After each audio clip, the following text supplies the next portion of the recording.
might choose a nickname or go by your middle name, Corey, or use a diminutive, Jimmy if you're James, Kathy if you're Catherine, that sort of thing. But we don't really stop and think about what our name means about who we think we are, or our place in our family, or the world, that kind of thing. I've been thinking about my name since before I was 8, and I've thought about it a lot. In 1969, so now you know how old I am, I was born Aimee Denise Lewis. I made a mistake when I was a kid of telling my mom that I hated the name Denise, and she will never let me live that down. Also, when I was a kid, my mom and dad got divorced, like when I was 2. I don't even remember them as a couple. And not long after that, my dad split town for Little Rock. I say split because he didn't really have much of a choice. Long before Morgan Keegan, which I know you're probably all aware of in some way, shape, or form, was accused of SEC fraud, 1970s Memphis had bond daddies, and my daddy was one of them. Now, how you escape prosecution by going to Little Rock, I'm not really sure, but he did, at least for a while. Not long after that, my mom met and married Rack Wilson. Now, Rack is his nickname, but that's his story and his to tell. His big Irish Catholic Philadelphia family loved me immediately.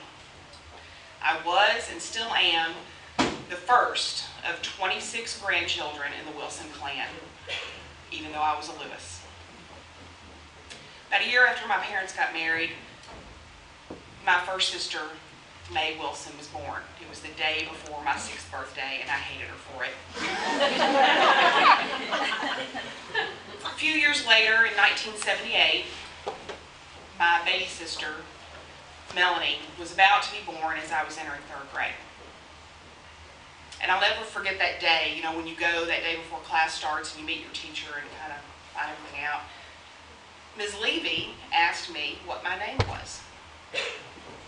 I turned and I looked at my mom, and I turned back to Ms. Levy. Aimee Wilson, I said. Nobody questioned me, and nobody corrected me. And right then and there, Aimee Denise Lewis became Aimee Denise Wilson. A few years later, my stepdad, Rack, oh, I forgot something. That was also about the same time in 3rd grade that my mom decided that I was going to be a nun. Those of you in the room who know me will appreciate that. This probably had something to do with the fact that I had a Virgin Mary prayer corner in my room, and I was plowing through every saint's biography I could find in our tiny school library. So there was that. A few years later, in about 5th grade, my stepdad came to me and asked if we could make the name change official. He wanted to adopt me, and I would really be Aimee Denise Wilson. By now, my dad had started a whole new family in Little Rock, but I didn't even know that because we had no contact.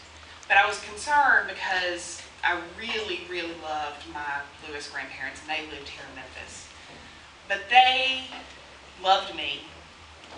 They still loved my mother and thought of her as a daughter.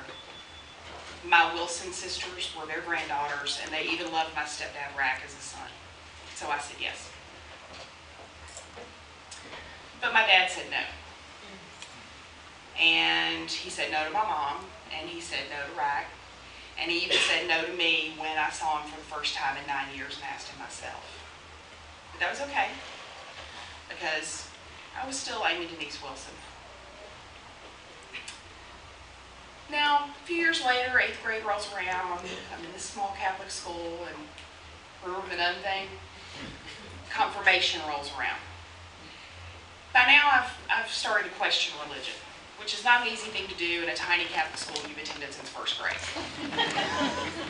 But question religion I did, and refused to be confirmed I did. And for those of you who don't know what confirmation is, it's like the Catholic version of entering adulthood, like your bar or bat mitzvah if you're Jewish. So this wouldn't have been such a big deal. They didn't like it, but it wouldn't have been that big a deal, except I was also the 8th grade girl with the highest GPA. And what that meant was that it was my honor to crown Mary in the May procession. In my big white poofy dress. That had a hoop skirt. And this sent everybody into a tizzy. I was sent to talk to my teacher, I was sent to talk to the principal, and eventually I was sent to talk to the priest. The priest, in an effort to convince me to go through with confirmation, said, "Why don't you wait? Wait till after the confirmation retreat to make your decision." Priests are smart. They knew, like I didn't at the time, that when you're young and impressionable, you go to that sort of thing and you come out all high on Jesus. And you say yes. And I did. And I said, okay, I'll be confirmed. But now the next problem comes. I have to pick a patron saint name to take as my own. Again, for those of you who aren't Catholic, patron saint is you pick somebody, it's basically who you're going to emulate, kind of guides you through life. It's kind of like your heavenly mentor. And you can pray to them to intercede on your behalf to God, which is a nice little side benefit. You know, most good Catholics, they name their kids saints' names already.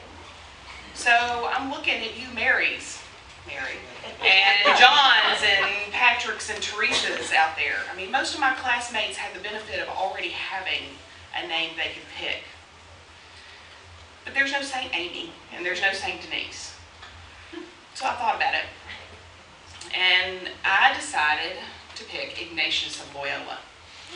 Because he was this really badass soldier warrior guy that I read about in that biography back in 3rd grade. But that didn't fly because, well, he's a man and they didn't want me to have a man's name. So the next thing I thought about was who's the patron saint for my birthday. But that was St. Clement. And that was also a man. And he was a really boring saint to do. You can look it up. It won't be interesting. So time's drawing near and this is about to happen and I've got to pick somebody. So I settle on Bernadette. Because Jennifer Jones played Bernadette in Song of Bernadette, and she was really beautiful. Look that up too. Brantley knows. So I picked her. But the Bernadette thing, at this point, I'm like, okay, so now Aimee Denise Wilson is Aimee Denise Bernadette Wilson. But that Bernadette thing didn't last very long because a few years later, my French teacher informed me that I was going to hell because I wouldn't say the Lord's Prayer in French. And I thought, that's all right, because a nun's life isn't for me, and I don't believe in hell. It'll be all right.